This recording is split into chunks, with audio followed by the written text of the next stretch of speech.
오늘 하나님 주시는 말씀은 마가복음 15장입니다. 마가복음 15장 40절에서 47절의 말씀입니다. 마가복음 15장 40절에서 47절까지의 말씀입니다. 제가 봉독해 드리도록 하겠습니다. 멀리서 바라보는 여자들도 있었는데 그 중에 막달라 마리아와 또 작은 야고보와 요새의 어머니 마리아와 또 살로메가 있었으니 이들은 예수께서 갈릴리에 계실 때에 따르며 섬기던 자들이요 또 이외에 예수와 함께 예루살렘에 올라온 여자들도 많이 있었더라. 이날은 준비일 곧 안식일 첫날이므로 저물었을 때에 아리마대 사람 요셉이 와서 당돌이 빌라도에게 들어가 예수의 시체를 달라 하니 이 사람은 존경받는 공회원이요 하나님의 나라를 기다리는 자라. 빌라도는 예수께서 벌써 죽었을까 하고 이상히 여겨 백부장을 불러 죽은 지가 오래냐 묻고 백부장에게 알아본 후에 요셉에게 시체를 내주는지라. 요셉이 세마포를 사서 예수를 내려다가 그것으로 싸서 바위 속에 반 무덤에 넣어두고 돌을 굴려 무덤문에 놓으매 막달라 마리아와 요새의 어머니 마리아가 예수 둔 곳을 보더라. 아멘. 오늘 사랑하는 여러분, 우리는 지난주에 15장 중반의 내용을 통해서 예수께서 십자가에 달려 죽으시는 그 내용을 통해서 유기된 자의 외침 엘리라는 제목으로 함께 말씀을 보았습니다.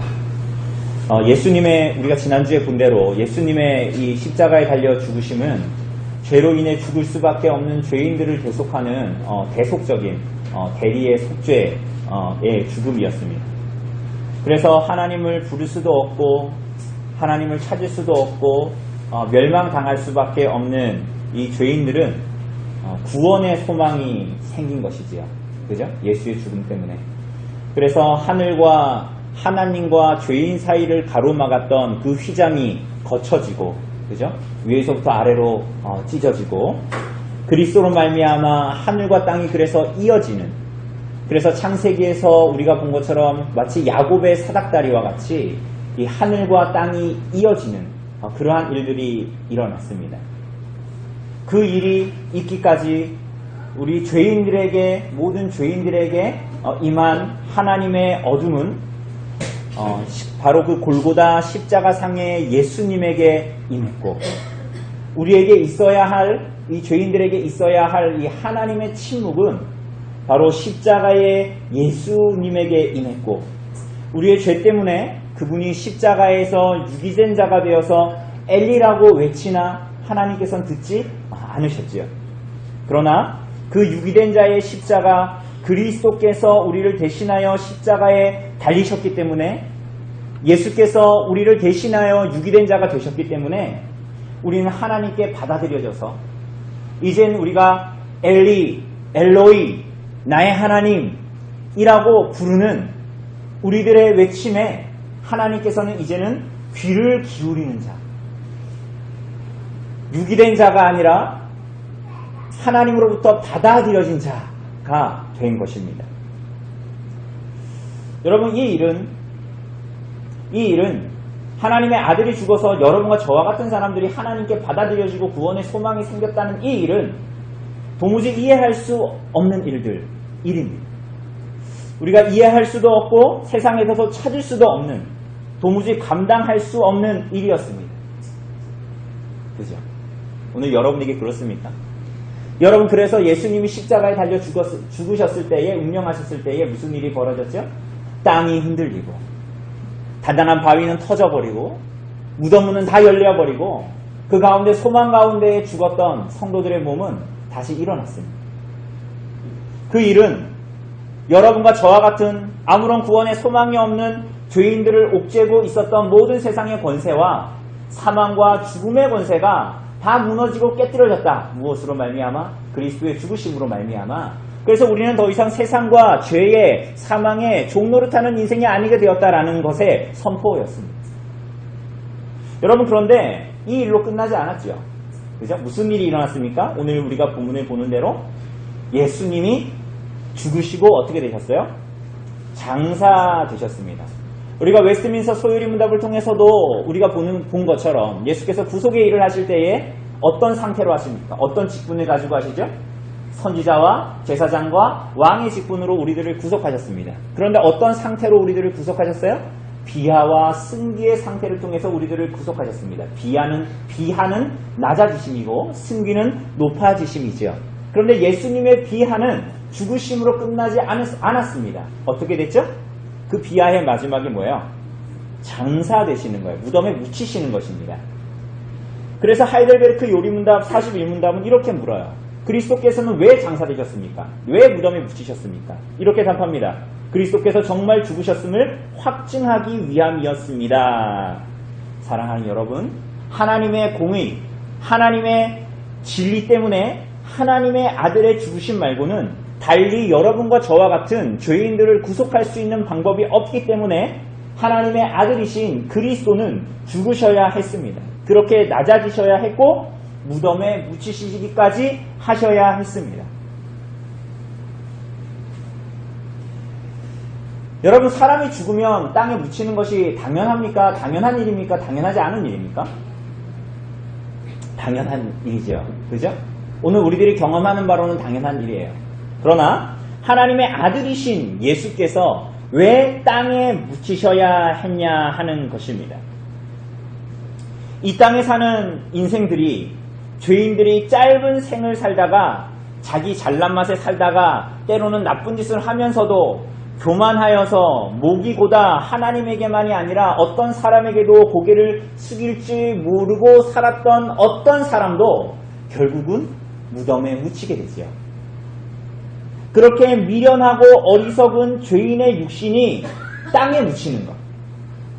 마치 자기가 하나님인 것처럼 모든 것을 다 할 수 있는 것처럼 살았던 모든 사람들이 육신이 땅에 묻히는 것은 죄인이 얼마나 낮아지는가를 나타내시려고 하나님께서 정하신 일입니다. 우리가 오늘 보기에는 그냥 사람이 죽으면 땅에 묻히는 게 당연하지 라고 생각하지만 여러분, 사실은 그것은 당연한 것이 아닙니다.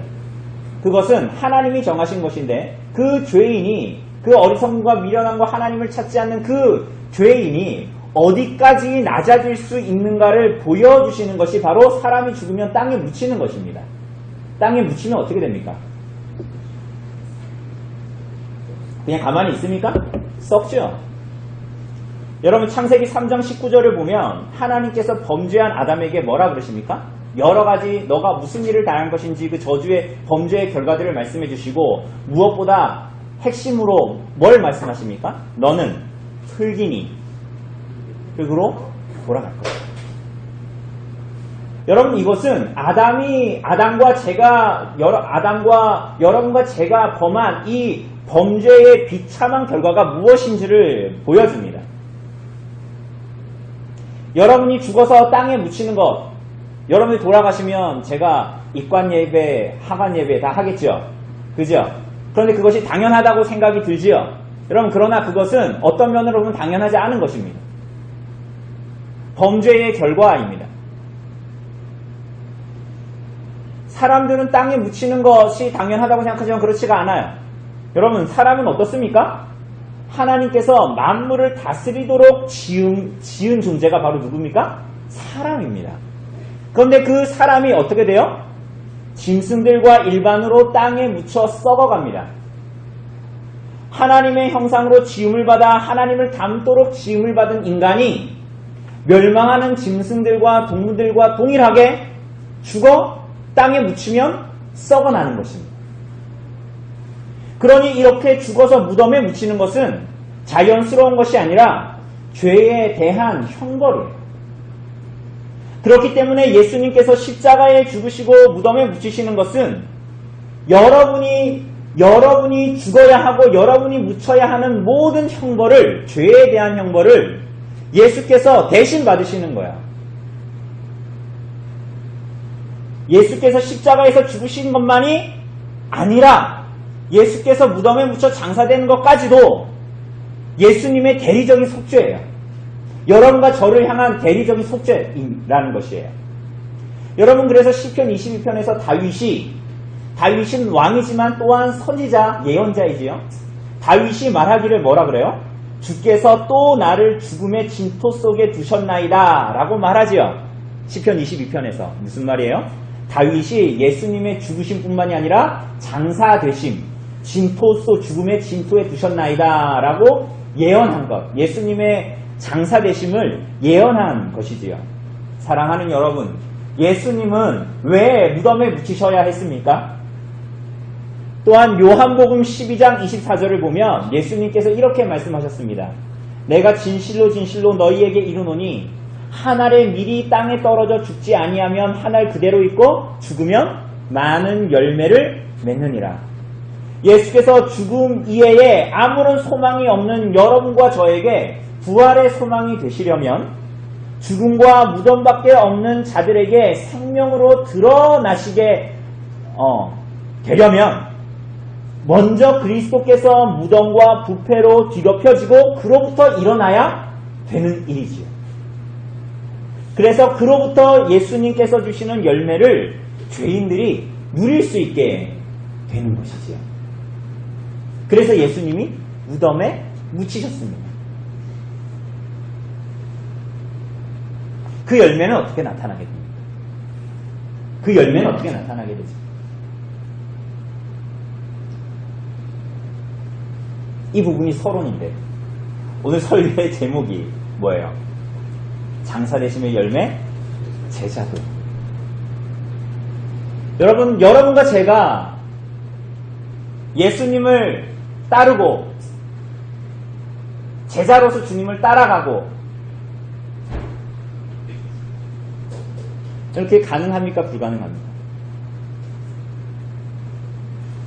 나는 왜 교회 다니는데 교회 다닌 지 5년, 10년, 20년이 지났는데 왜 내 이런 삶의 이 패턴들을 왜 바뀌지 않을까? 이 나쁜 류의 습관들을 바뀌지 않을까?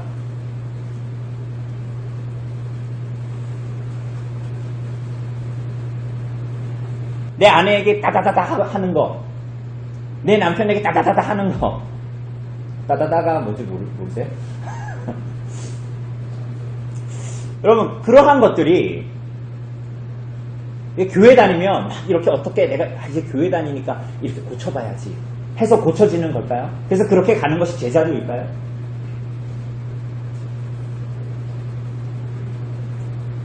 나는 왜 예수 믿기 전에 하던 욕지거리를 왜 집에 와서도 할까요?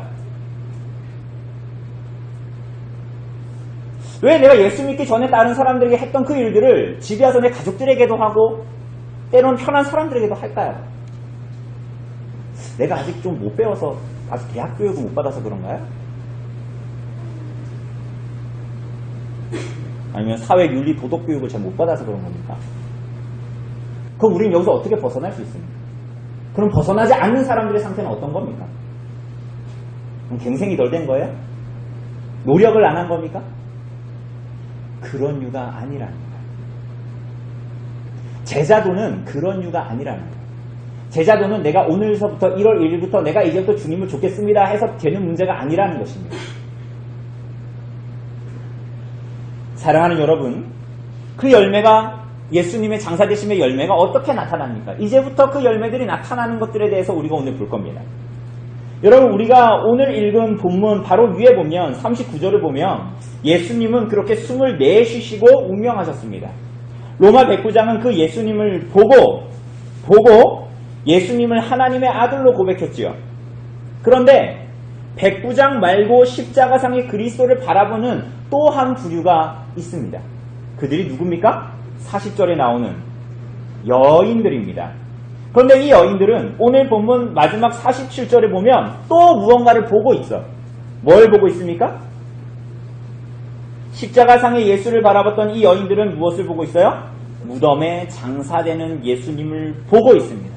다음 주에 우리가 예수님의 부활에 대해서 보겠지만 이 여인들은 예수님께서 부활하신 빈 무덤도 이 여인들이 보게 됩니다. 그런데 이 여인들은 누굽니까? 이 여인들은 다 예수님의 죽으심도 보고 예수님의 장사되심도 보고 예수님의 부활도 보는 목격자들입니다. 그런데 이 여인들은 누구죠? 처음에 나오는 여인의 이름이 뭡니까? 막달라 마리아입니다. 이 여인은 누가복음 8장에 나오는 7 귀신 들렸던 여자입니다. 그리고 그 다음에 나오는 사람은 누굽니까? 작은 야고보와 요새의 어머니인 마리아입니다. 여기서 작은이라는 것은 어린 이런 얘기예요. 키가 작다는 게 아니라 어린 야고보야. 근데 이 여자는 누굽니까? 마가복음 6장 3절을 보면 예수님께서 고향에서 배척을 당하시는데 마을 사람들이 나오는 이야기가 나옵니다. 마을 사람들이 뭐라 그래요? 예수님을 보고 배척을 하는데 이 예수가 누구라는 거예요? 마리아의 아들 목수가 아니냐? 야고보와 요새와 유다와 시몬의 형제가 아니냐라고 말합니다. 그러니 여기 나오는 야고보와 요새는 누구예요? 예수님의 육적인 동생들이고 여기서 나오는 이 야고보와 요새의 어머니는 누구예요? 예수님의 육적인 어머니지요. 그리고 이어서 나오는 세 번째 사람이 누굽니까? 살로메입니다. 그런데 이 여자를 동일한 사건을 다루는 본문 마태복음 27장 56절을 보면 세베대의 아들들의 어머니라고 합니다. 여러분, 세베대의 아들들이 누굽니까?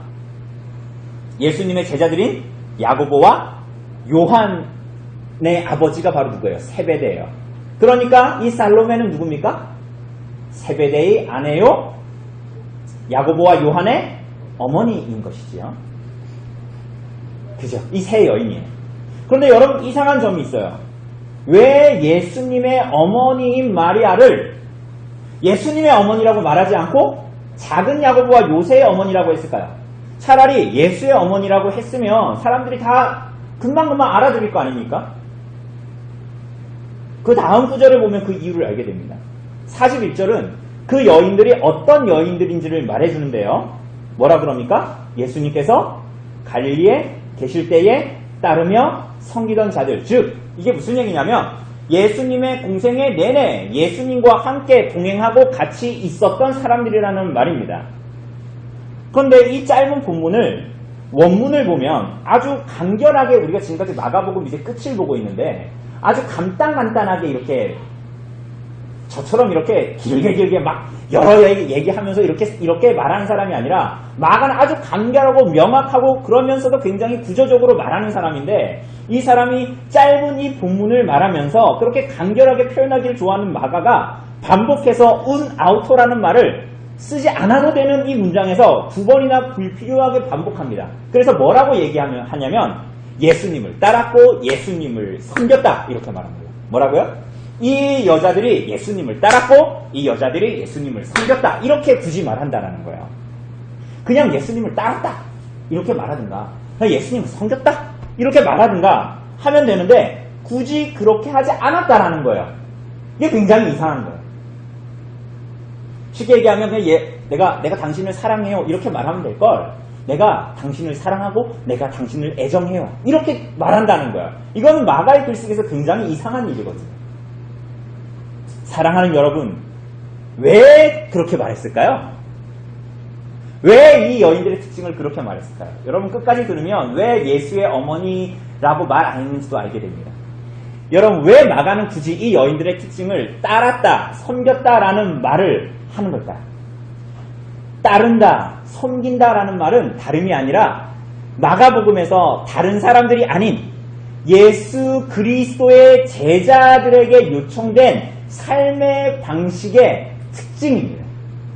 뭐가요? 따른다? 섬긴다. 그래서 예수님께서 제자들을 갈릴리 해변에서 부르실 때에 1장 18절을 보면 나를 따르라 하니까 그들이 어떻게 해요? 그물을 버려두고 따랐다. 세간에 레위가 앉아 있었는데 나를 따르라 라고 얘기하니까 그 시로 레위가 어떻게 합니까? 예수님을 따랐다. 예수님의 순환 예고에서 자기를 부인하고 자기 십자가를 지고 나를 따르라. 다 뭐예요? 누구의 삶의 방식이에요? 제자들의 삶의 방식이에요. 뿐만이 아니라 부자 청년 나오지 않습니까? 부자 청년에게 예수님께서 뭐라고 하셨어요? 모든 것을 가난한 자들에게 다 나눠주고 너는 나를 따르라 라고 말씀하시니 이 사람은 근심하여 슬퍼하며 집으로 돌아갔습니다. 여러분 이렇게 따른다, 좇는다 라는 것은 예수님의 제자들에게, 성도들에게, 교회에게 요청되는 삶의 방식이에요. 여러분 누구도 여기에서 벗어나는 사람은 아무도 없어요. 이걸 반대로 얘기하면, 좀 극단적으로 얘기하면 예수님을 따르지 않는 사람들은 천국에 합당한 자가 아니에요. 제자가 아니에요. 제자처럼 보여도. 뿐만 아니죠. 섬기는 자들. 이 여자들이 섬겼다라는 거예요. 옆에 있는 누구보다도 높은 자리에 앉고 싶어가지고 옆에 있는 제자들 못 들을 때 야고보와 요한이 예수님한테 몰려가가지고 예수님 하나님의 나라가 임할 때에 좌우편에 내가 주님 양쪽에 영의정 자의정하게 해주세요. 그러면서 막 분란이 일어났잖아요. 제자들 사이에서. 그때 예수님께서 뭐라 그러셨어요? 내가 온 건 섬김을 받으려는 것이 아니라 도리어 섬기려 하고 자기 목숨을 많은 이들에게 대속물로 주려고 오셨으니 너희가 하나님의 나라에 들어가고 싶다면 그 하나님의 나라에서는 크고자 하는 자는 누구든지 앉아서 섬김을 받으려는 사람들이 아니라 어떤 사람들이야? 어떤 사람들이다? 섬기는 자들. 사랑하는 여러분, 이렇게 예수님을 따른다, 섬긴다라는 것은 그분의 제자와 교회들에게 요청된 삶의 방식이에요. 여러분, 그런데 지금 제자들이 어디에 있습니까? 없지요. 여러분, 그런데 이 여인들은 좋을 때만 예수님을 따랐던 사람들이 아니에요. 자기 좋을 때만, 자기 기분 좋을 때만, 자기 원하는 대로 삶이 사라질 때만. 우리 이렇게 얘기하잖아요. 내가 지금 상황이 이래가지고 상황과 환경이 좀 좋아지면. 여러분, 이 여인들은 조건과 상황이 주어지면 예수님을 따랐던 사람들이 아니에요. 여러분, 우리는 얼마나 그리스도와 복음을 따른다고 하면서 이 땅을 살아갈 때 그분을 섬기며 찬양한다고 하면서 얼마나 제자들이 보였던 삶을 추구할 때가 얼마나 많습니까? 여러분, 지난주에 우리가 시편 50편을 보면서 나눈 대로 그런 삶은 예수님, 내가 예수님과 살을 부딪히면서 3년 반을 지내면서 그렇게 살아도 그 삶은 예수님을 참으로 따르는 삶이 아니요. 자기를 우상처럼 섬기는 자요. 그래서 10계명, 1계명에서 보는 것처럼 하나님이 아닌 다른 신을 섬기는 것과 같은 삶이에요. 여러분, 잘 들으셔야 됩니다. 여러분, 그렇게 사는 것은 구원과 거리가 멀어요. 여러분들이 1년 52주를 주일날 예배에 온다고 해도 그런 삶을 계속적으로 지향한다면 여러분은 구원과 거리가 먼 사람들입니다.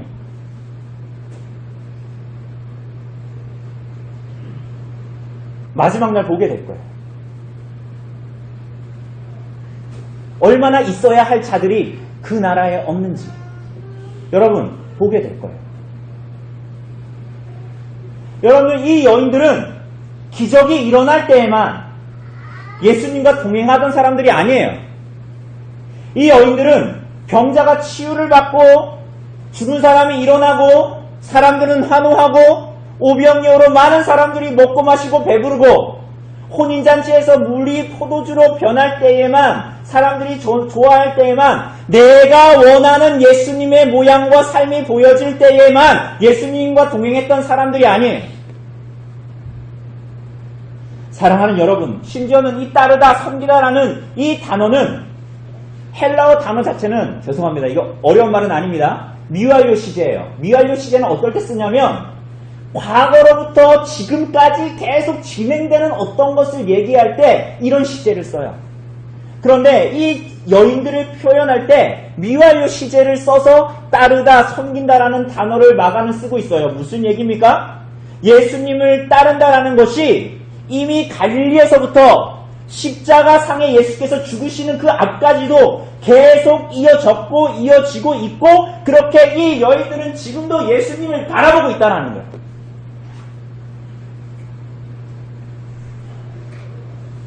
오늘 사랑하는 여러분, 어떤 사람들은 이렇게 말합니다. 예수님 그리스도와 그분의 복음의 내용만 잘 전하면 된다. 근래 들어서 한국 교회에 대해서 안 좋게 말하고 기독교를 반대하는 일들이 많은 것은 사람들이, 성도들이 교회가 그리스도와 복음을 잘 전하지 않아서라고 말합니다. 일면 맞는 말입니다. 어려운 시절이라고 사람들이 욕하는 시절이라고 해서 바른 복음을 전하지 않으면 안 되겠지요. 듣든지 아니 듣든지 때가 있든지 때를 얻든지 못 얻든지 복음을, 그리스도와 복음을 전해야 되겠지요. 그지요? 여러분, 그런데 정말 그것뿐인가요? 무엇이 문제입니까? 예수님 이름은 붙어 있는데 교회는 마을 지나가다 보면 교회는 대문에 붙어 있대요. 엄별리 교회, 모모 교회. 그 사람은 집사나 성도래요. 그런데 그가 복음을 안 사는 거예요.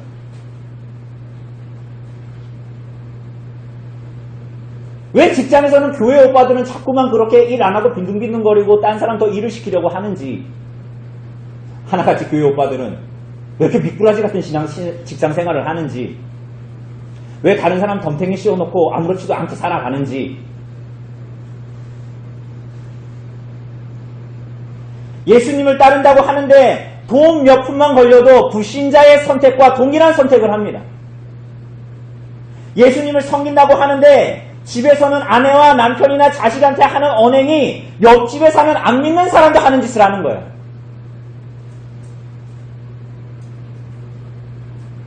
예수님을 섬긴다고 하는데, 예수님이 우리를 위해 죽으셨다고 하는데 누구도 섬기려고 하지 않는 거예요. 예수님을 따른다고 말은 하는데 세상의 가치와 세상의 생각이 무엇이 다른지, 세상이 교회인지 교회가 세상인지 분간을 못하며 사는 거예요. 여러분, 그래서 예수님을 따른다고 하는 사람들이 이런 류의 삶을 살기 때문에 기독교가, 십자가가 예수님을 따른다라는 것이 액세서리처럼 여기면서 살아가는 세상을 사는 거예요. 오늘 사랑하는 여러분, 그런데 이 여인들 어떻습니까? 여러분, 우리가 지난주에 본 것처럼 고대 사회는 예수의 증언을 귀 기울여 듣지 않음에도 불구하고 마가는 이 여인들이 예수님의 십자가의 죽으심과 무덤의 묻히심의 증인이고 부활의 증인이다, 목격자로 세우는 이유가 뭡니까? 여러분, 실제로 이들이 그 자리에 남아 있었기 때문에 목격자니까 그렇게 쓸 수 있어요. 그러나 이들이야말로 증인이기 때문에 마가는 이 여인들을 기록하고 있어요. 뭐라고요? 눈으로 본 목격자만이 아니라 이 여자들이 누구라고요? 증인이에요. 증인. 무슨 말입니까? 이들이야말로 그리스도와 복음의 증인들, 제자들이기 때문에 이 여인들을 기록하고 있는 거예요.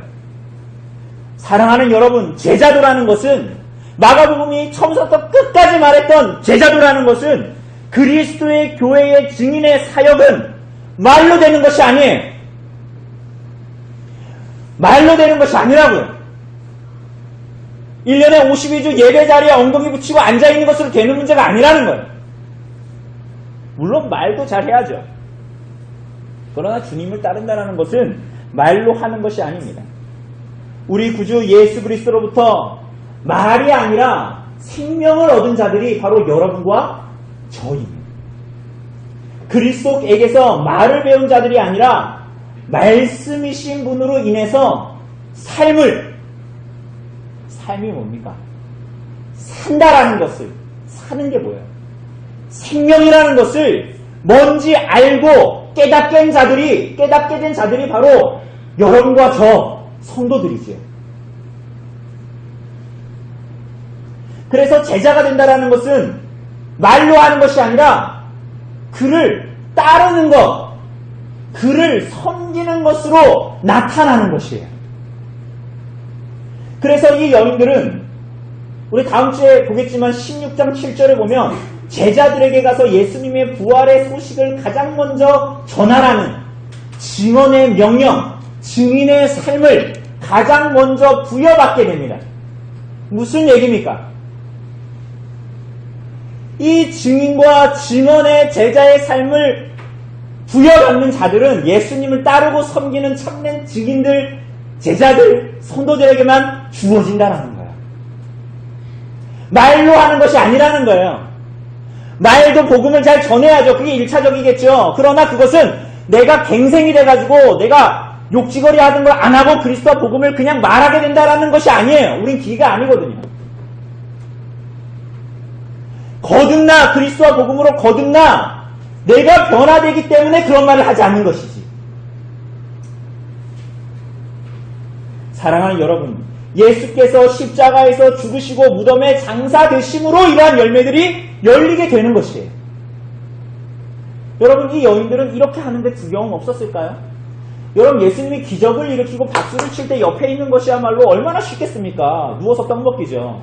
그런데 여러분, 사람들이 예수님을 잡아가고 신문을 하고 예수님을 채찍을 때리고 십자가에 달아 죽이고 협박을 하는데 여러분, 그 옆에 있는 것, 여러분, 그거 두렵지 않았겠습니까? 사람들의 모욕과 조롱, 너 예수와 함께 있었던 사람이잖아. 여러분, 그거 두렵지 않았겠어요?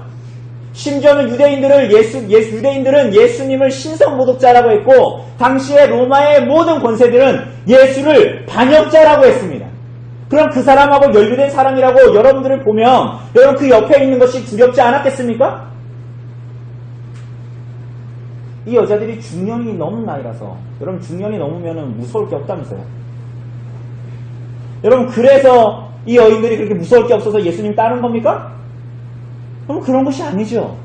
그럼 뭡니까? 사랑하는 여러분, 또 한 사람이 나와요. 또 한 사람이 나오는데 그 사람이 누굽니까? 43절에 보면 아리마대 사람 요셉. 이게 무슨 얘기입니까? 이 사람이 아리마대라는 지역에 사는 요셉으로 유명한 사람입니다. 그런데 이 사람은 여러분 남부러울 게 없는 사람이에요. 여러분, 남부러울 게 없는 사람이라고요. 금수저를 물고 태어났어요. 쉽게 얘기하면. 태어나는 것부터. 이 사람은 심지어 뭐예요? 존경받는 공회원입니다. 영향력 있고 명망 있는 사내들인 공회의 70인 중에 한 사람입니다. 잘 감이 안 오죠? 사내들인 70인 중에 한 명이 대체 뭔지. 엄청난 것이에요. 유대 넘볼 수 없는 자예요. 유대의 상위 클래스. 넘볼 수 없는 자예요. 넘볼 수 없는 자. 여러분, 이 사람은 근데 그것만 있는 게 아니에요. 갑부예요. 갑부. 여러분, 조금 후에 보겠지만 예수님을 시체를 달라 그래가지고 자기 무덤에 안치합니다. 근데 46절을 보면 그 무덤을 어떻게 한대요? 돌을 어떻게 했대요? 돌을 굴렸대요. 여러분, 우리나라는 땅이 묻잖아요. 매장을 하거나 화장을 하죠. 근데 이 나라는 저기에 있는 돌을 이렇게 파서 어떻게 합니까? 여기 안에 벽에다가 이런 사람이 누울 수 있는 카타콤에 가면 있는 긴 것을 파요. 그래서 시체를 거기다 안치를 시켜요. 그죠? 그리고 썩으면 냄새가 나요, 안 나요? 나죠? 그러니까 이 돌문을 만들어서 닫아버리는 거예요. 1년 뒤에 이 시체가 썩으면 뼈만 모아서 다른 곳에 안치시키는 거예요. 여러분, 그런데 당시의 모든 이 무덤들은 이런 무덤 문이 있는데 다 사각형이에요. 사각형. 왜 사각형이에요? 98%가 사각형이에요. 다 무덤 문이. 왜 사각형입니까? 동그랗게 만들려면 돈이 드니까. 그런데 이 아리마대 사람 요셉의 무덤은 어때요? 무덤 문이 원형이에요.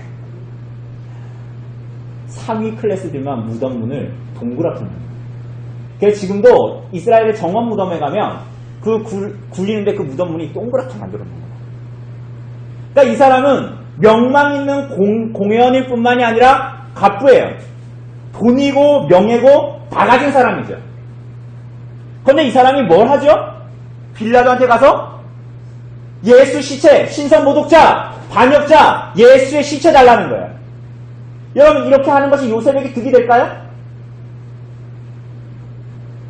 여러분과 저는 두려운 게 없죠. 왜?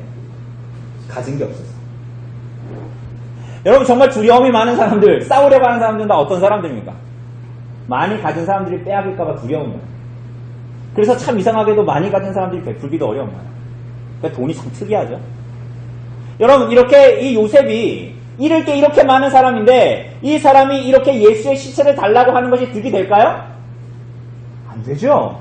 여러분, 심지어 이때는 안식일 전날이에요. 여러분, 안식일 전날 시체를 치면 어떻게 됩니까? 내가 어떻게 돼요? 율법에 의해서 부정해지니까 유대의 상위 클래스 종교 지도자인데 안식일 규례에 참가할 수가 없게 됩니다. 여러분, 그것은 오히려 가벼운 주제지요. 그가 십자가에 달려 죽은 예수님의 장사를 도왔다라는 것은 공회가 신성모독죄로 죽인 예수를 두둔한다는 혐의에서 벗어날 수가 없게 되는 거죠. 로마의 입장에서는 반역죄로 죽은 사람을 두둔하는 일이 됩니다. 그래서 43절을 보면 아리마대 요셉이 예수의 시체를 달라라고 말한 것이 어떤 행위였다? 어떤 행위였다? 굉장히 어떤 행위였다? 당돌한 행위였다 라고 말하는 거예요.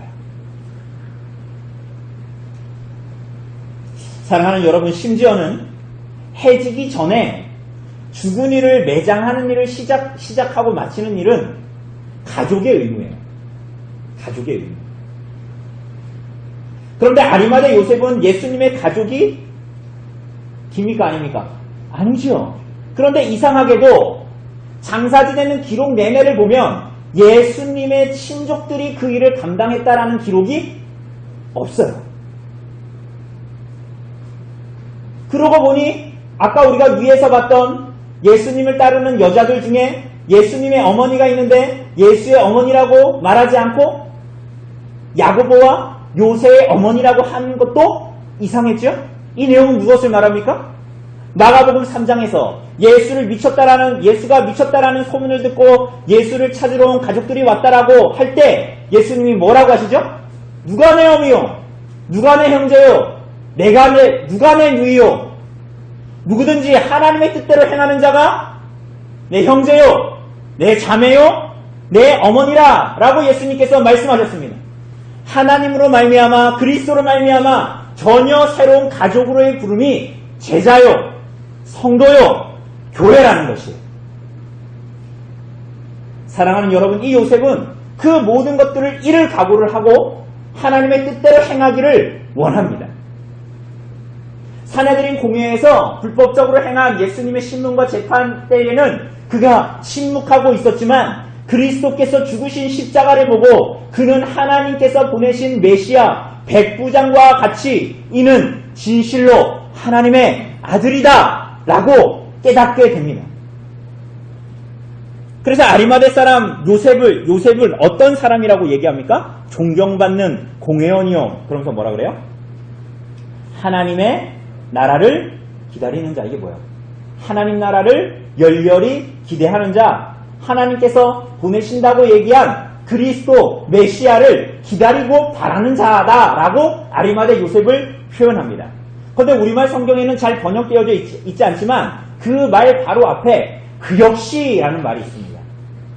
그러면 뭐라고 번역이 되냐면 그 사람은 존경받는 공회원이요 그 역시 하나님의 나라를 기다리는 자라라고 말합니다. 뭐라고요? 그 역시 하나님의 나라를 기다리는 자라. 무슨 말입니까? 위에서 봤던 십자가까지 예수님을 따랐던 그 여인들은 무지하고 억센 중년의 여성이라서 그렇게 두려움을 감수하고 예수님을 따랐던 것이 아니라 아리마대 요셉과 같이 그 여인들도 하나님의 나라를 기다리고 하나님의 나라를 열렬히 바라고 하나님이 약속하신 그리스도를 바라고 기대했던 여인들이기 때문에 예수님의 십자가까지 따라왔고 그 무덤까지 따라왔고 부활까지 지켜보는 자들로 나타났다라고 말하는 것이에요. 오늘 사랑하는 여러분, 그 참된 믿음의 사람들은, 제자들은 어떻게 살아가야 한다라고 본문이 말합니까? 이들의 삶, 하나님의 나라를 기대하고 바라는 자, 그리스도를 바라는 자, 하나님의 나라를 바라는 자들의 삶은 무엇을 보여줍니까?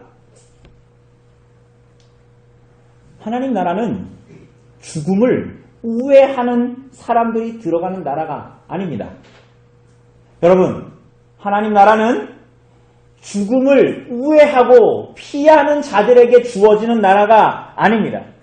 하나님 나라는 자기를 부인하고 자기 십자가를 지고 구주 예수를 따르고 섬기는 자들이 들어가는 나라입니다. 무슨 나라죠? 어떻게 산단 말입니까? 날마다 옛사람을 십자가에 못 박고 나의 옛사람은 십자가의 예수와 함께 죽었고 이제 내 안에 누가 사셔서 예수 그리스도께서 사셔서 자기를 부인하고 주께서 주신 십자가를 지고 삶을 살기를 소원하는 자들의 나라가 하나님의 나라, 제자들이 들어가는 나라, 성도들의 나라입니다.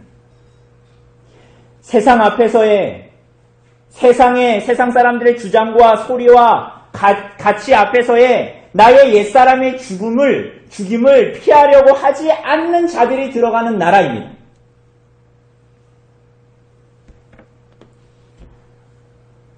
사랑하는 여러분, 그래서 46절을 보면 요셉은 세마포, 신도니로 예수님을 싸고 무덤문을 닫습니다. 그런데 우리가 앞에서 봤던 14장에 나오는 겟세마나에서 한 청년은 예수님을 붙들러 온 군인들이 무서워서 어떻게 해요? 그 군인들이 자기를 잡자 자신이 입고 있던 배 호입을, 신도니를 벗어버리고 도망했지요. 그러나 예수님을 따르고 섬기고자 했던 이 제자 아리마대 요셉은 어떻게 합니까? 오히려 그 세마포를 가지고 예수님의 몸을 감쌉니다. 이 두 단어가 동일한 단어입니다. 한글로는 배호리불 그리고 세마포 두 가지로 번역되지만 동일한 거예요. 신동.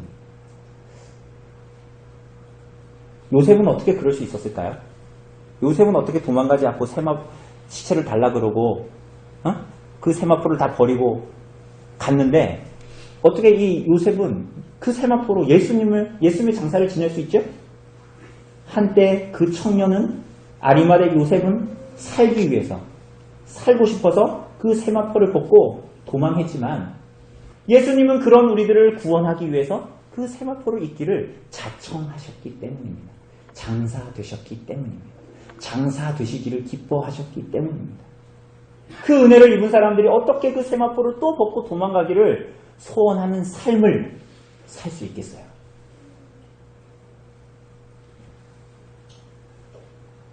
오늘 사랑하는 여러분, 혹시 그 세마포를 또 벗고 도망가고 싶어도 그 거듭난 마음의 갈등과 고통을 어떻게 이겨낼 수 있겠습니까?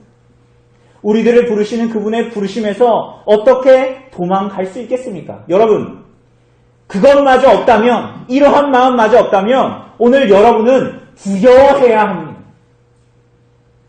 시편 50편이 말하는 대로 49편이 말하는 대로 멸망하는 짐승과 같이 공의로우시고 거짓이 없으시고 만홀히 여김을 받지 않으시는 거룩하신 하나님 앞에 견디지 못할 것이에요. 그리스도의 십자가를 만홀히 여기고 그리스도의 죽으심과 장사되심을 우습게 여기고 세상의 무엇과도 언제든지 바꿔치기 하면서 살아도 아무 상관없는 마음을 가진 자들에게 어떻게 천국이 허락된다고 생각할 수 있겠어요?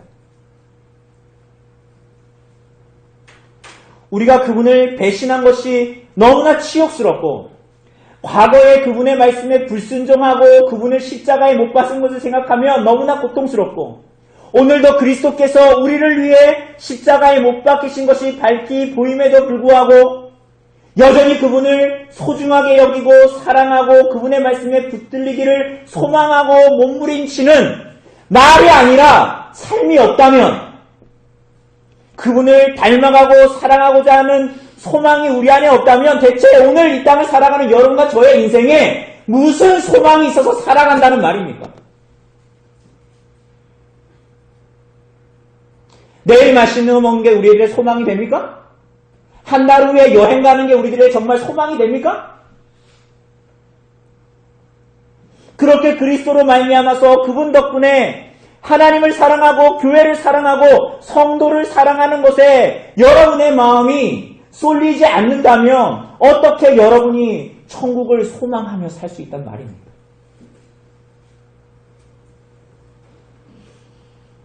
그리스도로 말미암아서 우리에게 주어진 세상이 이전과 다를 바 없지만 그리스도로 말미암아 정말 해 안에 새로운 것이 없지만 그리스도로 말미암아 이 모든 것이 새로워지고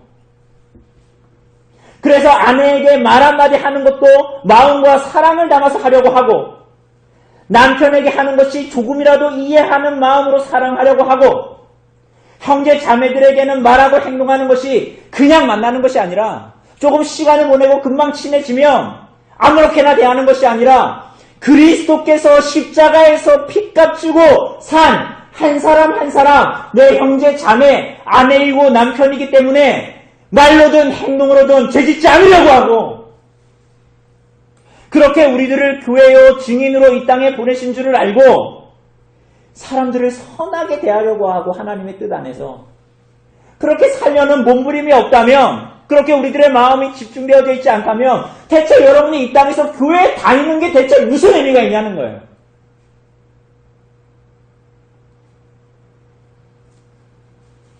집에 가는 게 정직하지 않겠어요?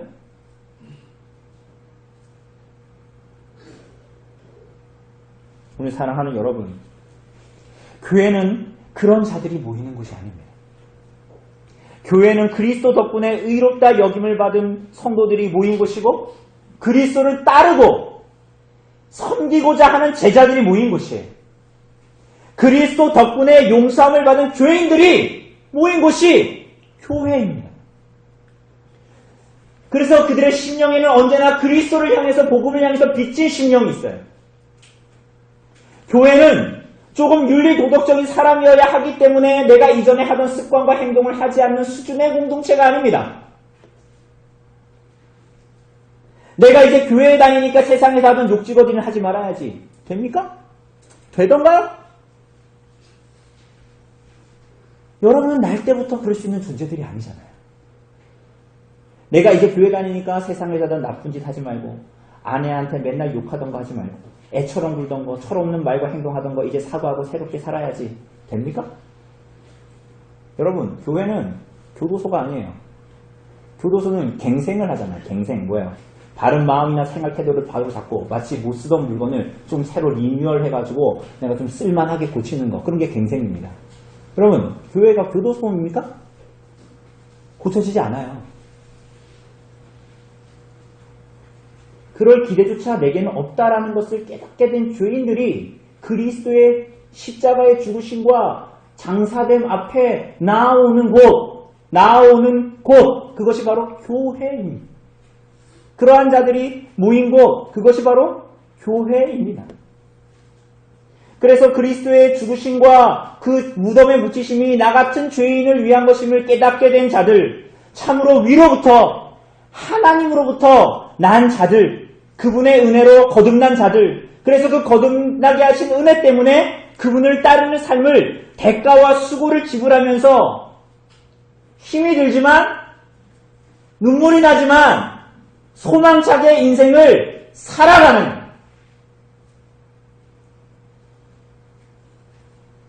우리가 이번 주 수요일에 철로역정 볼 거지만 거기서 나오는 크리스찬처럼, 우리가 함께 읽은 철로역정의 그 크리스찬처럼 눈물을 흘리면서 또 길을 돌이키지 않는 거예요. 눈물을 흘리고 힘들지만 주님께서 오라고 하신 길에 때로는 넘어지지만 따르고 섬기고 그리스도와 그분의 복음에 비친 마음 때문에 나를 부르신 그분의 부름 앞에 머물려고 하는,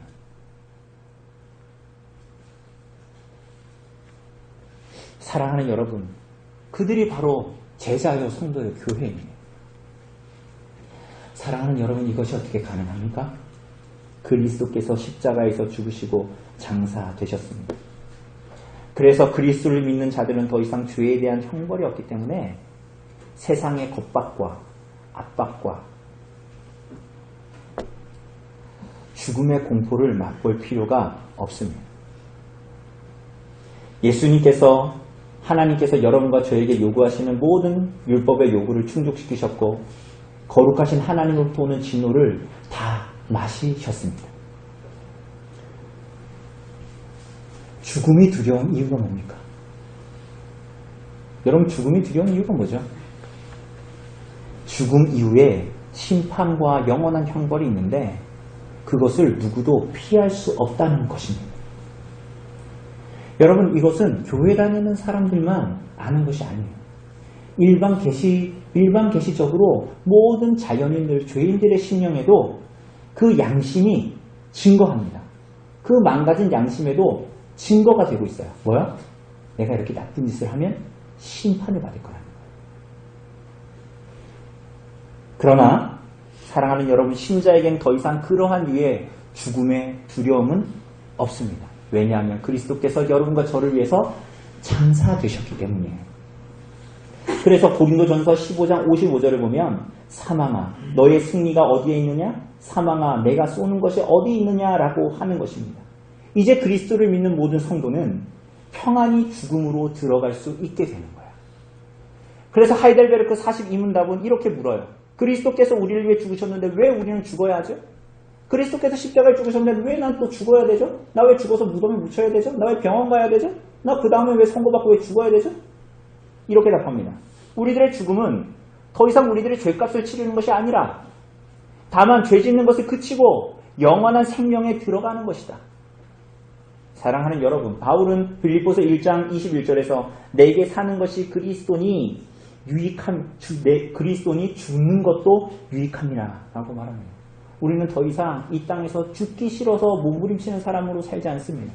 우리는 더 이상 아내 앞에서 내가 죽기 싫어하고 남편 앞에서 내가 죽기 싫어하고 이웃과 형제들 앞에서 내가 부인되고 죽기 싫어하는 그런 죽음의 두려움, 저 사람이 나를 어떻게 볼까? 나는 이렇게 살면 안 돼. 내가 자존심이 있지. 더 이상 이러한 세상이 말하는, 심지어는 무덤이 말하는 이게 죽음을 두려워하는 존재가 아니에요. 성도는 이 땅에서 하나님께서 맡겨주신 일들을 제자로서, 성도로서 교회적인 삶을 통해서 잘 감당하고 힘써야 하지만 동시에 참으로 그 제자와 성도들은 죽음을 바라게 됩니다. 여러분, 이것은 우리가 무조건 죽어야 된다, 할 일이 없다, 이런 얘기를 하는 것이 아닙니다. 사는 동안 주님께서 맡기신 일을 잘 감당해야 합니다. 그러나 성도는 어떤 면에서 죽는 날을 소망합니다. 왜 그렇죠? 왜 그렇습니까? 죄와 자아에서 그날 건짐을 받고 내가 주님을 따르고 싶지만 내 안에 끊임없이 용솟을 치는 이 슬픈 욕망에서 내가 건짐을 받고 마침내 그날 하나님을 위해서 부패 없이 온전히 하나님을 위해서 살고 싶었는데 그렇게 되지 않는 나의 인생을 이제 그날 하나님께서 나를 건지실 것이기 때문에 그 하나님의 나라를 바라고 그 하나님의 품에 안긴 나를 소망하는 삶을 살게 되는 거예요. 그리스도의 이 놀라운 구속의 사역이 그리스도의 십자가의 죽으심과 장사되심이 그래서 우리들을 제자로 살게 합니다. 두려움 없이 살게 합니다. 세상 사람들처럼 살지 않게 합니다. 여러분, 이건 갱생이 아니에요. 돌을 닦는다고 되는 문제가 아니에요. 놀라운 하나님의 지혜요 능력이신 그리스도로만 가능합니다. 그래서 막달라 마리아와 살로메는 예수님을 따르고 섬기기를 그칠 수가 없었어요. 아리마대 요셉은 그가 세상에서 누리고 있고 사람들이 자기를 향해서 칭송하고 박수치는 명예와 지위들이 나를 위해 죽으시고 장사되신 그리스도보다 더 존귀한 것이 아니었던 거예요. 시편 주석에서 칼빈이 말하는 것처럼 그분이 무덤을 향기롭게 하시고 그분이 죽음의 냄새를 없애셨기 때문입니다. 이것이 하나님 나라를 가지고 오신 분의 죽음과 장사됨이 가지고 온 생명의 열매예요. 여러분의 삶에서 경험해야 할 생명의 열매예요. 성령으로 말미암아 힘있게 된, 가능하게 된 제자와 성도와 교회로서의 삶이에요. 여러분, 그래서 여러분은 더 이상 세상에 굴복하는 사람들이 되어서는 안 됩니다. 여러분들이 예수 그리스도를 진실하게 믿고 거듭난 사람들이라면 세상의 가치에 몸매여 사는 사람들이 아니에요. 더 이상 세상이 말하는 것처럼 아내를 그렇게 험악하게 움켜쥐어야 3일에 한 번은 패야 남편은 그렇게 다루어야 직장 상사와 내 아래에 있는 사람은 그런 식으로 다루고 말해야 그런 세상이 말하는 유해 속에서 사는 사람들이 아니에요.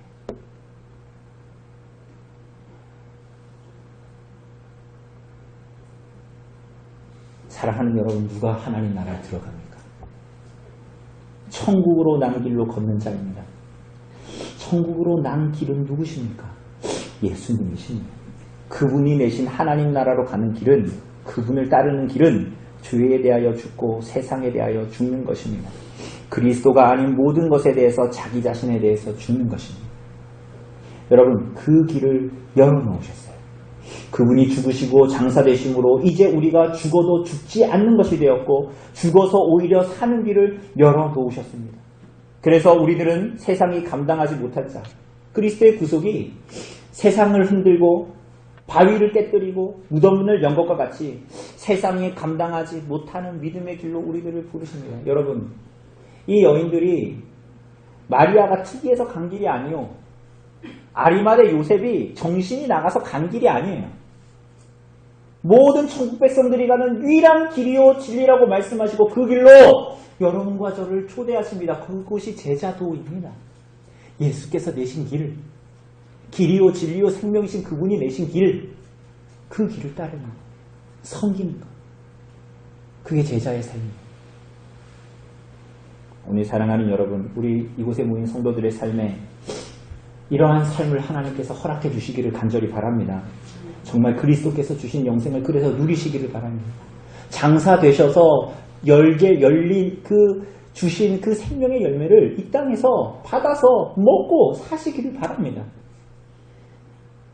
그러한 가정생활, 그러한 여러분들의 직장생활, 이웃과의 관계, 교회생활, 성령께서 은혜로 그런 삶을 살도록 성령께서 여러분들을 도우시기를 간절히 바랍니다.